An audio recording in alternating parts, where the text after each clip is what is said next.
Technology often runs ahead of legislation, and the European institutions are doing their very best to catch up.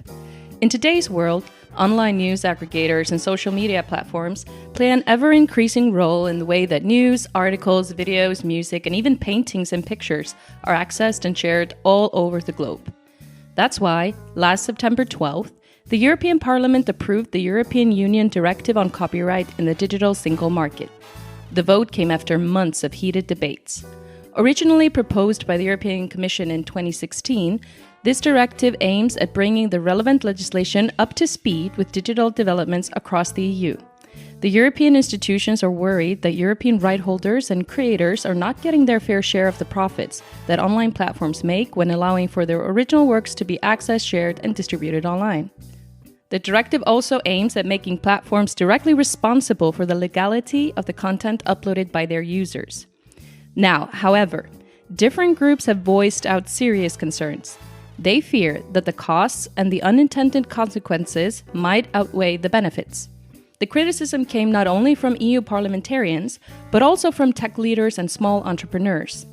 The criticism was so strong that it caused an earlier version of the copyright directive to be rejected at the European Parliament in July, sending it back to the Legal Affairs Committee for amendments. The version approved by the Parliament last September is now being discussed and negotiated in a trilogue between the European Parliament, the European Commission, and the European Council. A decisive vote in the European Parliament to approve the final version of the directive is expected in early 2019. Now, similar reforms at the national level have backfired before in Germany and Spain.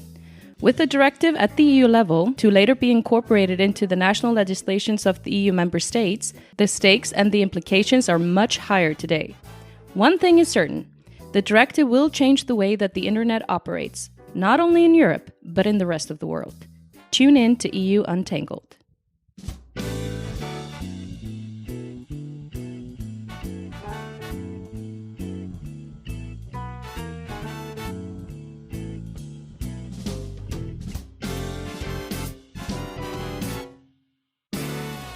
Today we have a very interesting episode lined up. It's on the European Union Directive on Copyright in the Digital Single Market. There have been a lot of vocal defenders of this piece of legislation and some criticism to it. So in order not to get confused and to be able to untangle this issue in the best possible way, we decided to approach the person who has been behind a good part of this directive, and that person is Axel Voss, who is or was the rapporteur for the EU Copyright Directive, meaning he was a person in charge of carrying out the consultation with the different political groups, with the experts, organizing hearings, and drafting the text of the legislation. Mr. Voss, thank you for being here and welcome to the show. Yeah, welcome you. Thank you. So I guess the first question that we would like to make is the most general one. What is this EU Copyright Directive that has made a lot of noise, not only inside the European Union and Europe, but also abroad? What is it regulating?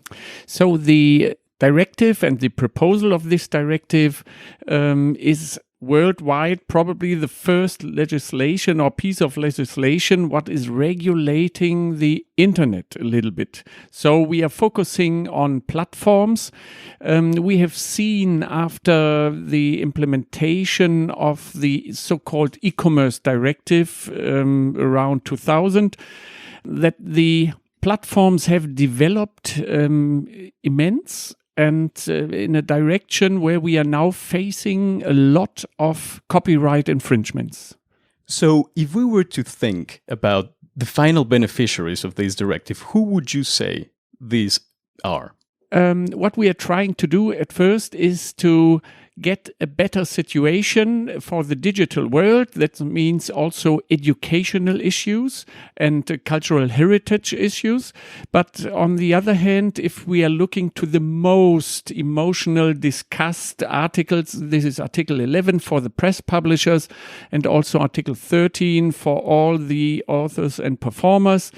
So what we are trying to achieve to get a better eye level for all these creators to negotiate with the platforms better their copyright protected works. I would like to know a little bit more how we got here. Like what led us to this moment? Why now? And if there was anyone behind this reform, who pushed for it? Of course, at first the right holders and also the publishers, but also we have seen that the new technology is creating a lot of different situations where we have to think about how we can regulate this better. So if you're thinking about cross-border teaching, for instance, so we have already in place some universities who are doing this cross-border.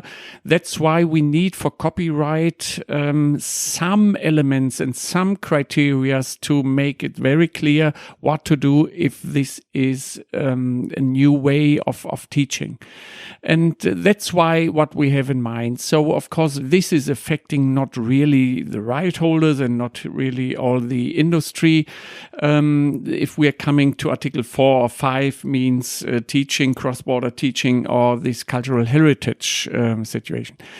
What's more affecting others is the Article 11 and the Article 13, because we are trying here to get this better eye-level situation at first for press publishers in Article 11, and that they can also claim for some fair remuneration from the platforms who are using these articles, and probably also making also money out of it, but not giving something back. And we have the same situation in Article 13, what we are calling the so-called value gap. This means, yes, the platforms where a user can upload everything what they would like to upload, that they are using these uploads for attracting more traffic on their platforms, probably earning more money, but not giving back again something to the authors or performers or singers, artists, and whatever. When you mention platforms, who are you referencing by platforms? Could you give us some examples there? Yeah. At first, this directive is a legal instrument for the member states. We are asking the member states to implement something where we are having some put some pillars in our text. Now we are trying to find, if we are coming to platforms, at first we try to approach these differently than what we have in place now. And what we have now in place is a kind of a definition in Article 2. This belongs to Article 13. And Article 2 is, or the definition of Article 2 gives you an impression what platforms we are meaning. And everyone who should be affected by this definition will have a business model in place. What they are knowing is copyright protected works on the platforms, and there are a large amount of works on the platforms, and they make profit out of it. They are storing, they are giving access to others. So with other words, they are communicating to the platforms with copyright protected works. Everything what we are asking for is what the European Court of Justice has already judged on. So this is nothing more and nothing less. We are saying active platforms on copyright protected works are liable, and therefore they should license, and therefore they need something in place probably to detect it. This sounds like an unprecedented piece of legislation worldwide. And it reminds me a little bit of all the efforts that the European Union has been making to tackle and regulate very big and powerful tech companies. Would you say this goes in that direction? This has not the same intention to tackle big tech companies. This is more just really for the right holders to give them a possibility to get something back from their works, what they have created. It's their property, and others are using these and not paying back something or fair remunerating something for this. Right. And this is the intention, how we are coming up in a digital world with copyright, what we have already in place and what is giving them a property right. And so therefore, we are coming to the kind of question and saying, is the definition of property in the offline world the same than in the online world. And this is why we are thinking about how to improve copyright law or how we can enforce copyright law in the digital world. I was just thinking, because you're saying that this is about making the tech giants, or let's say the sharing platforms, give back the remuneration that the publishers and the content creators deserve. And I don't think that anybody disagrees with that. I mean, this is a real issue. We've been debating it for a long time now. How do you recreate copyright from the real world, like you said, and in the online world? But is there not an easier way to get the tech giants to remunerate to the publishers, let's say, rather than regulate the internet? Like, were there other possibilities on the table to fix this problem rather than having, let's say, the Articles 11 and 13? There are some different ideas, or have been on the table, but at the end you need majorities in a democratic, structured parliament. And this might then create some problems, and therefore some ideas are kind of a no-go then, because you won't have the majorities for it. So if we are thinking about the Article 11, for instance, there had been the idea of kind of a presumption clause. But then again, thinking about the situation of a day-by-day situation, millions of articles, and they are used by someone, not even knowing who might this be at the end, then coming out with a presumption what everyone can challenge, if this is really so. And this is not a practical way ahead for the press publishers in such a way. So there has been the idea of being tax funded, but then we have the question of an independent press still, and this again, it doesn't seem a kind of a good idea at the end. Also, if we are thinking about these tax funding, and you can also argue then we can give Google and Facebook and all the other platforms who are using these directly the money, and they can remunerate these business models. But this is not the way we would like to have a situation where you are creating a product, others are using these and paying for these. And this should be the way ahead also in an online world. But now, of course, it's getting difficult to regulate for the enforcement of all these, not to hinder at the end innovation, but also trying to balance the situation for press publishers and platforms if they are dealing or coming together for joint partnership or something like this. When we talk about this transition from the print to the digital world, because that is what kind of like created this problem that we're facing today. So in the print world before, like decades ago, there was a pretty standard way of making sure that publishers and right holders got this remuneration that you're talking about. Now that a lot of things are digital and online, it is more difficult to keep track of who is uploading what, sharing what, and reading what. And therefore, some of these rights might get lost in the way. And perhaps this is a good moment to talk a little bit more about Article 11, labeled by some people as the link tax. What it talks about is giving publishers the right to obtain fair and proportionate remuneration for the digital use of their press publications by information society providers, or these platforms that we have been talking about. On the one hand, publishers, they're saying, well, if our articles are going to be shown on these large platforms or a news aggregator websites, and they are giving already away some information of the content of that article, that means that a lot of people will not click on that link and go to our websites. So we will not get the traffic and therefore will not benefit from, let's say, for instance, any advertising revenues or any advertising deals that we may have. We want to encourage people to do exactly that, to go to our websites, and that way we will get the benefits stemming from these online agreements that we have with advertisers. Now, Article 11, by giving publishers this right, is to a certain extent limiting the way that these snippets to articles are shown on certain platforms. And that is some of the criticism that people have put forward. How do we address this issue? How do we make sure, for instance, that traffic to these websites is actually not limited by not publishing this information there? We have to have in mind that the press publisher situation, it's getting worse.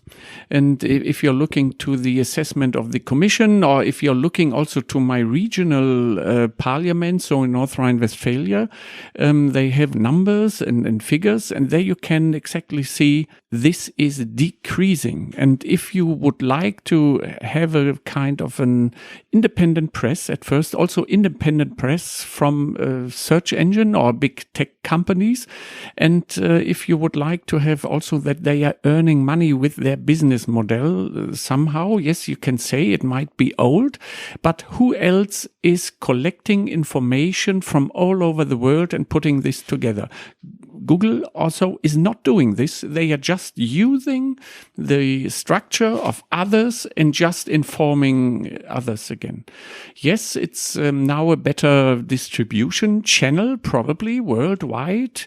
But again, if you are making a business model out of it, we are not talking about search engines who are looking for articles and so on.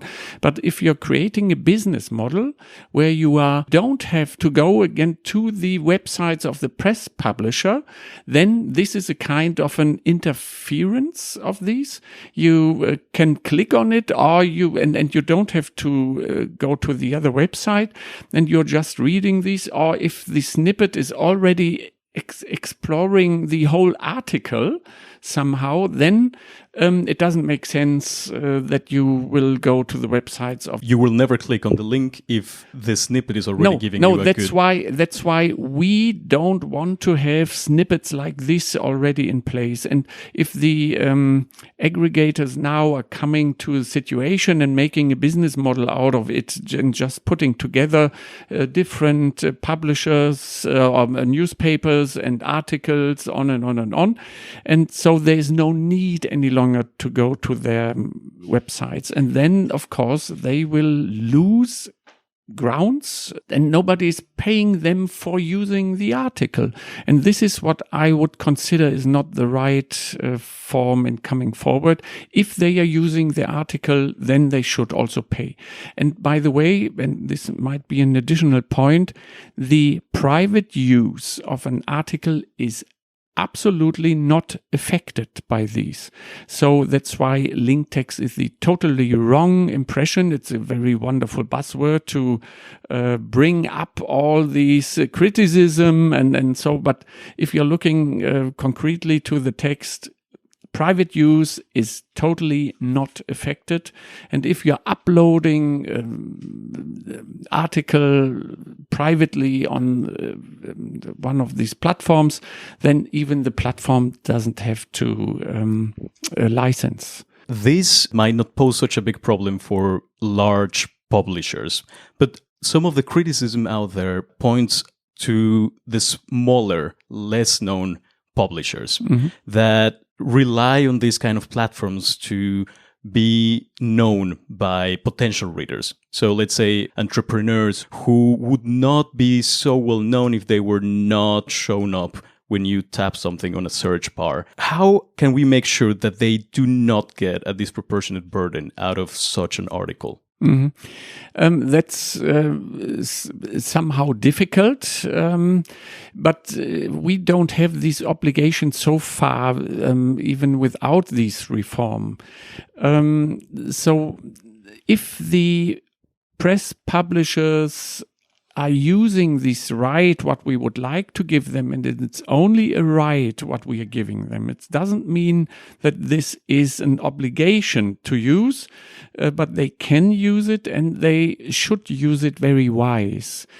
So what we have seen in Spain and in Germany so far, where this right is kind of implemented already, it's not working properly, so it can be improved.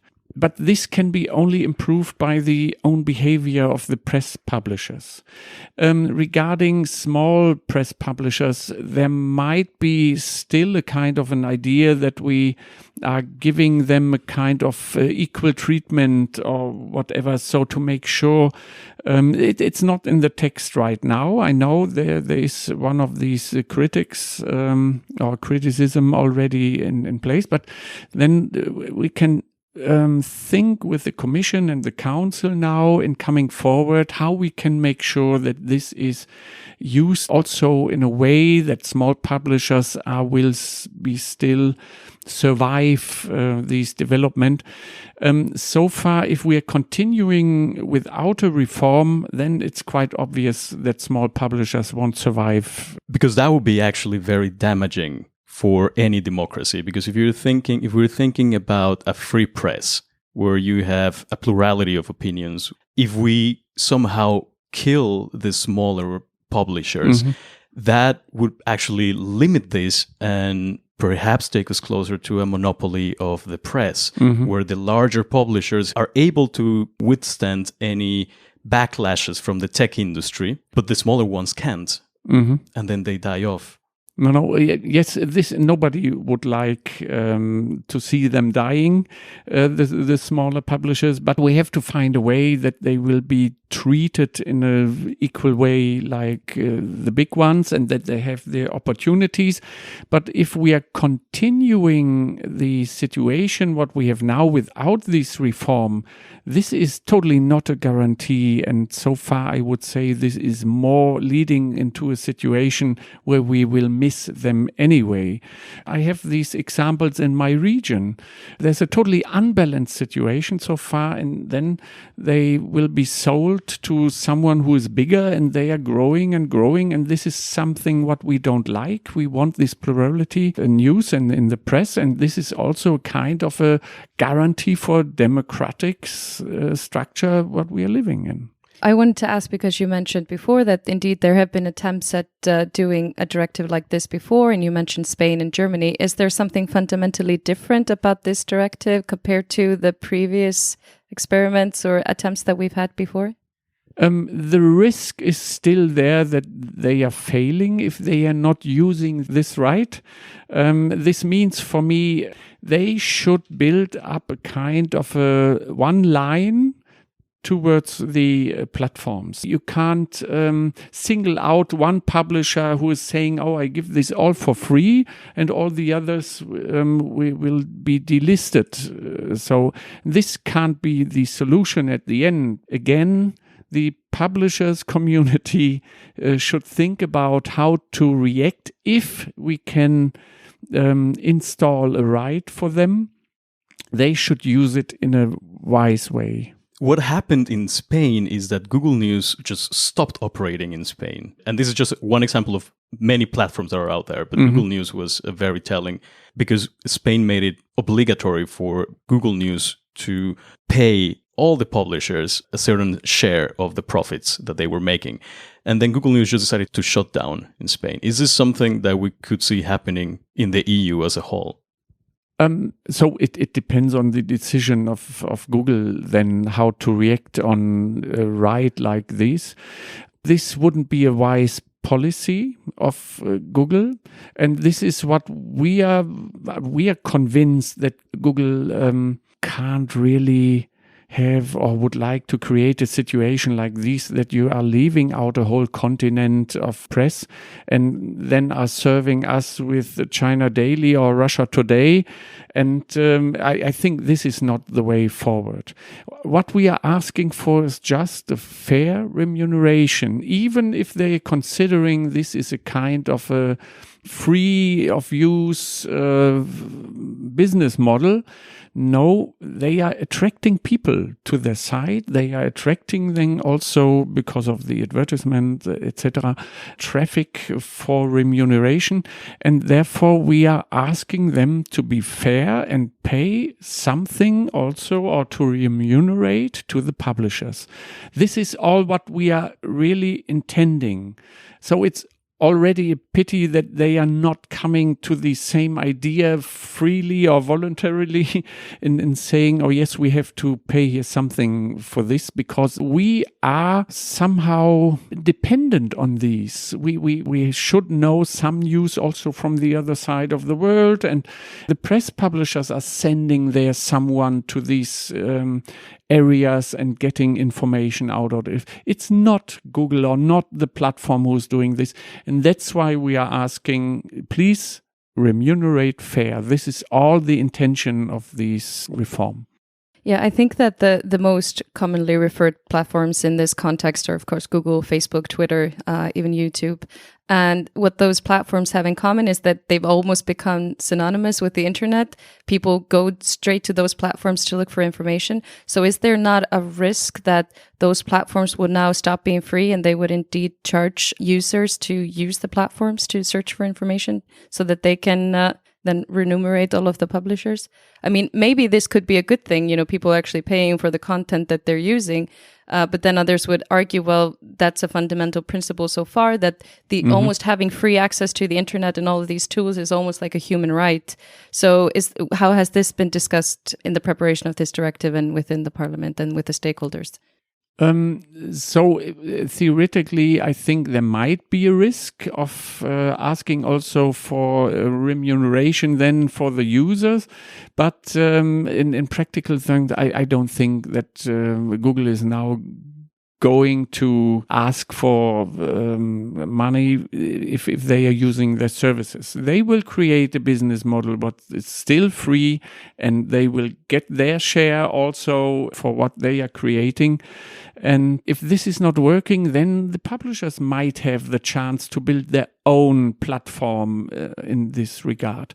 So it doesn't have to be Google, it doesn't have to be Facebook, it doesn't have to be one of these big tech companies. But again, the press publishers should be also very creative on this if this is not working, or creating their own offer for the internet and asking them probably, or attracting also advertisement or traffic on their platform at that stage then.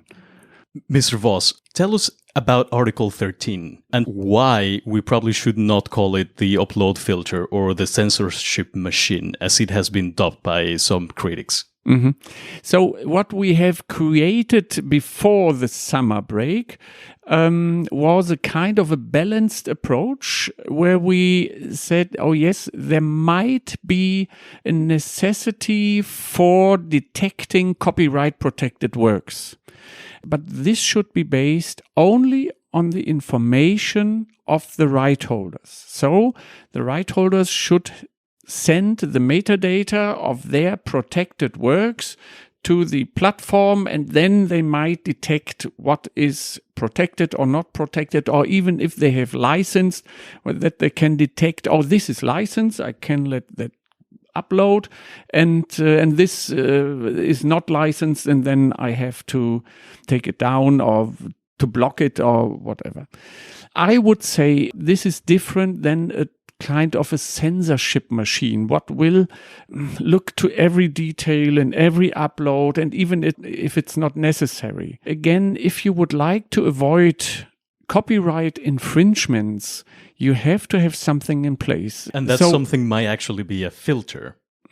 Yeah, I would like to say more it's in content ID system and not a filter in this regard, because it's based on this information of copyright holders. And so if you're looking to the audiovisual industry, so the movies or the audiobooks industry, they don't want at all, and it's their property and it's their right to say, I don't want to see this uploaded. And if you have a business model in place where you are motivating your users and saying you can upload whatever you want, then of course it might come to lead to the situation that these protected works might also be uploaded. For the music industry, probably it's not that important that is not uploaded, but it's important that they will get a fair remuneration.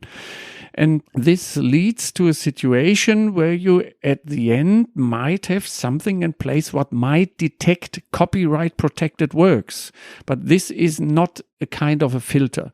We will come to this practical problem that if you have a kind of a remix or you're having a tape in the background with music or something what you would like to upload, and there is the music what might be copyright protected, and then again it might be blocked or so. Yes, this is a practical problem, but if platforms are licensing, then they don't have to filter or they don't have to have this in place. One of the very tricky questions about copyright, especially when it concerns texts or printed publications, is that to a certain extent it is context specific. So a certain piece of text in one context might be considered to be copyrighted, but in a different context it might not, such as the case of memes, for instance. And one concern out there is that any kind of identification system that is put in place might make mistakes. So it might actually mistake something that is not protected for something that is, and then it will automatically block it, even before it is put online. And at the rate that material is uploaded in today's world, that will probably amount to millions of false positives. And this ID might also be very, very expensive to implement by smaller platforms. So how do we make sure that this, again, is not throwing out of balance the level playing field? First of all, I think we have to give up the idea that everyone will be 100%. So we won't have 100% detection or identification of copyright protected works. We won't have a situation for platforms so that they can have 100% of their content.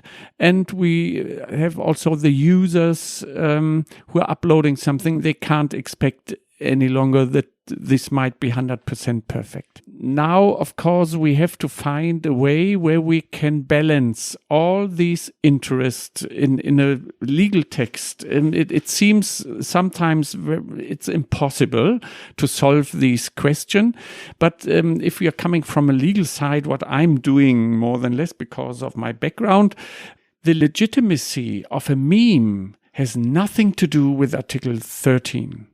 So the legitimacy of a meme is underfalling the normal copyright law, what we have already in place.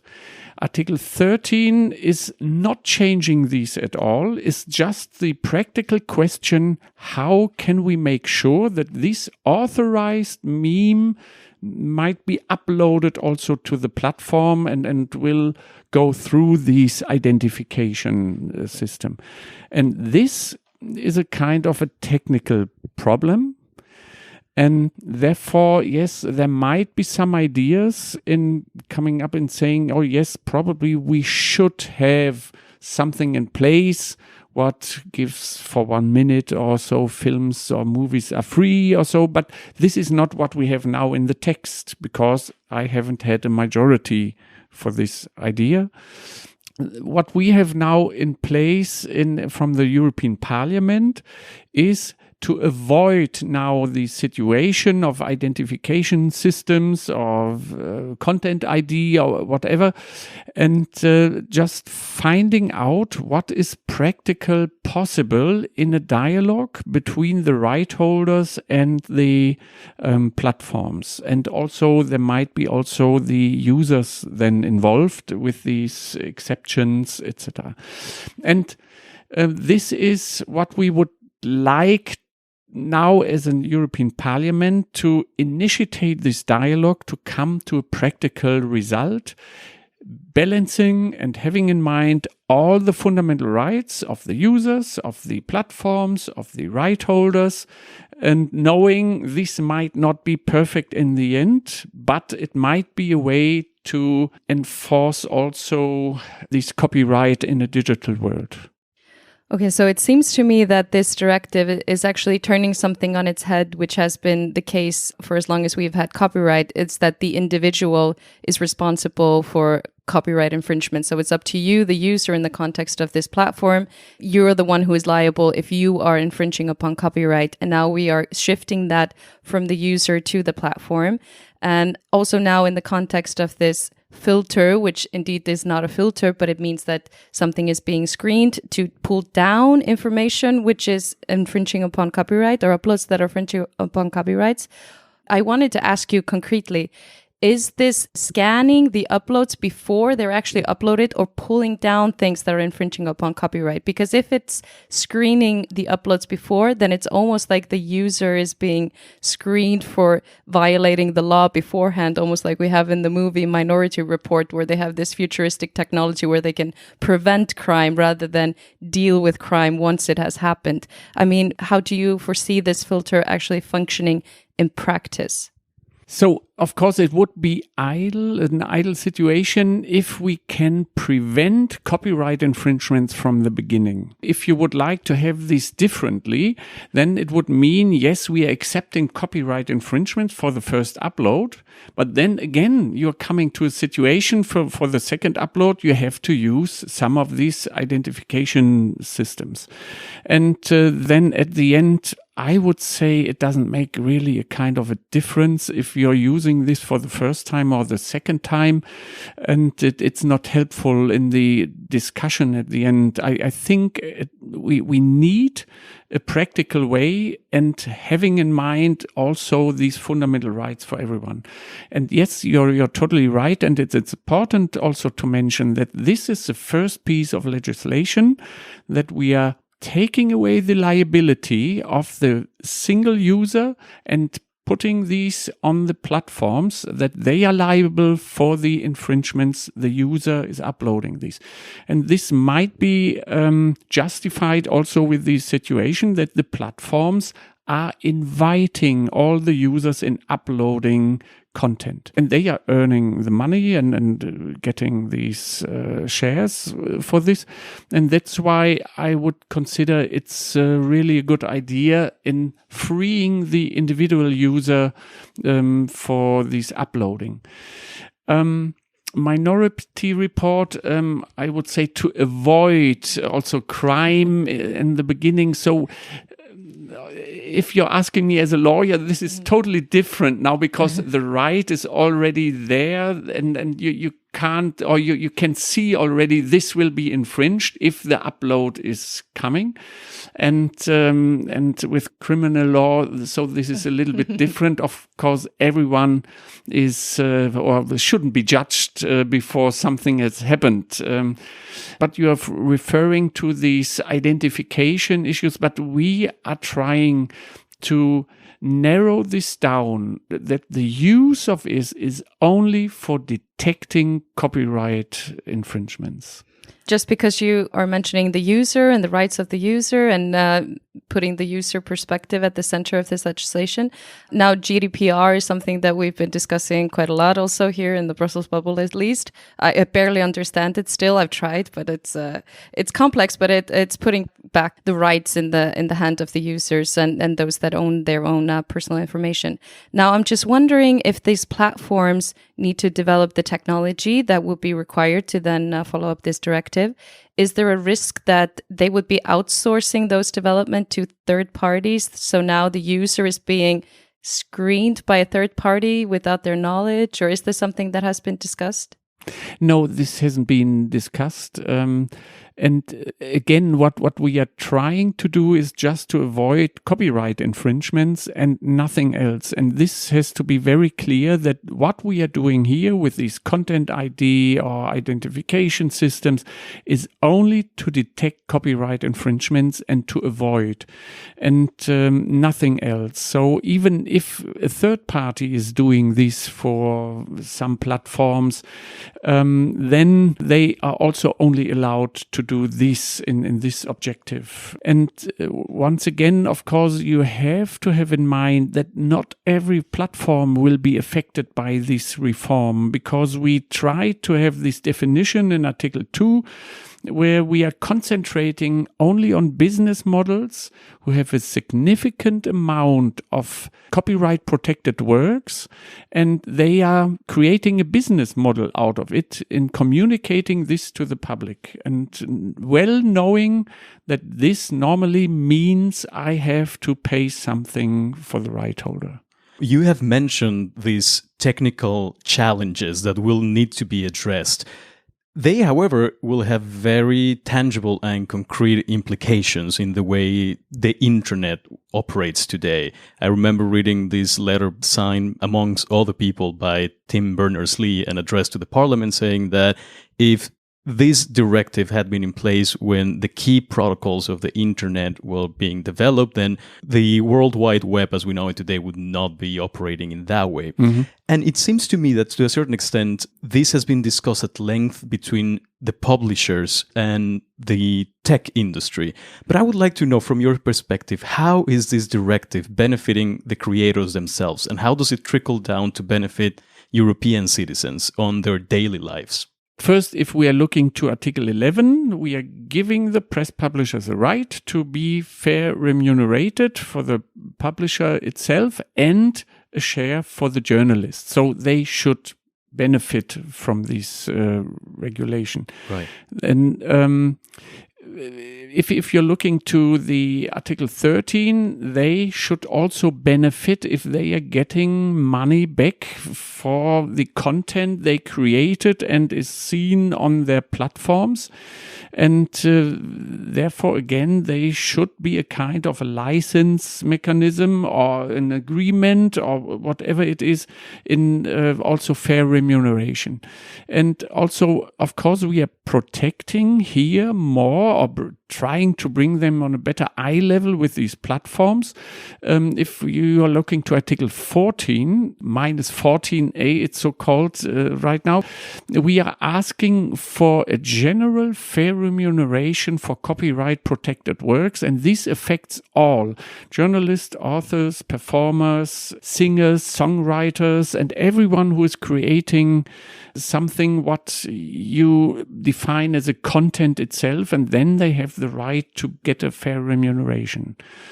And this is the idea behind, because so the European Union has so far developed the platforms with the so-called e-commerce directive from 2000. They created a situation where we said our platforms are only delivering the infrastructure and they are not liable at all for what the content might be.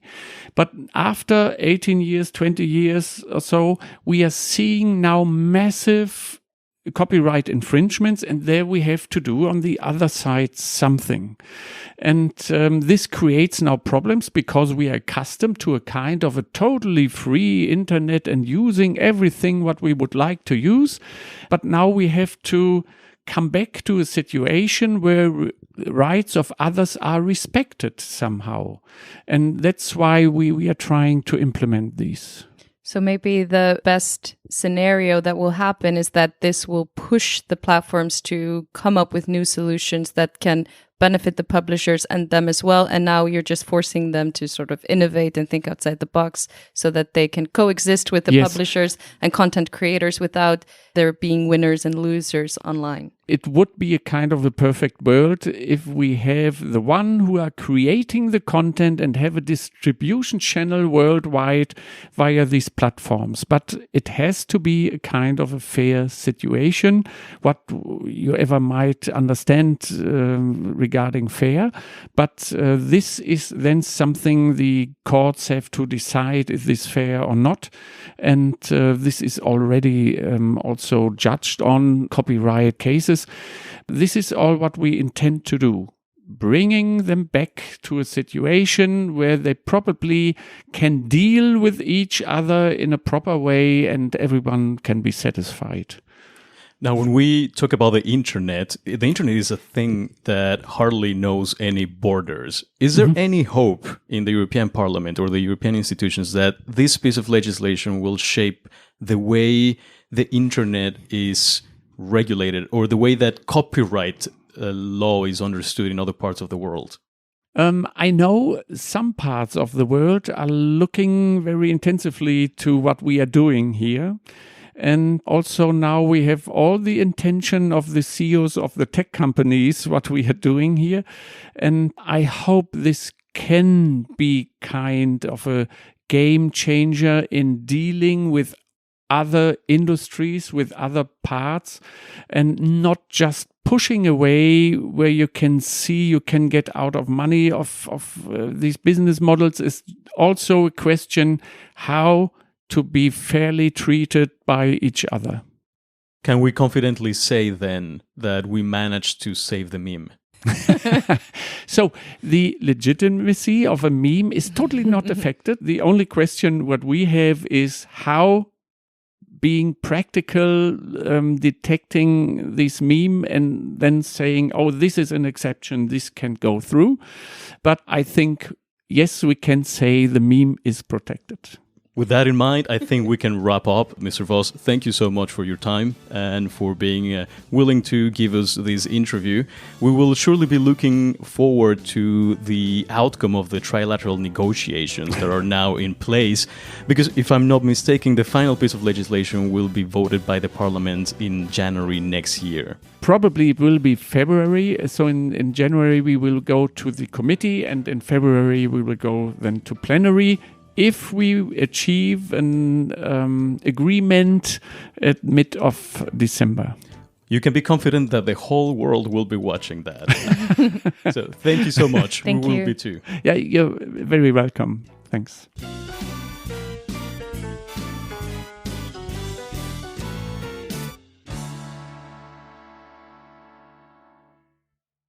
If you like the content of this episode, make sure you hit the subscribe button. If you enjoy listening to EU Untangled, the best way to help it grow bigger, better, and greater is by sharing it with your friends and leaving us a review on iTunes or wherever you listen to your podcasts. For constant updates, you can also follow EU Untangled on Facebook, Twitter, and Instagram.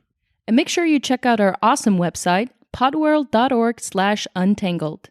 You'll find tons of interesting information in the show notes and a lot of cool links. And maybe even some memes, now that we know they're not endangered. See you next time.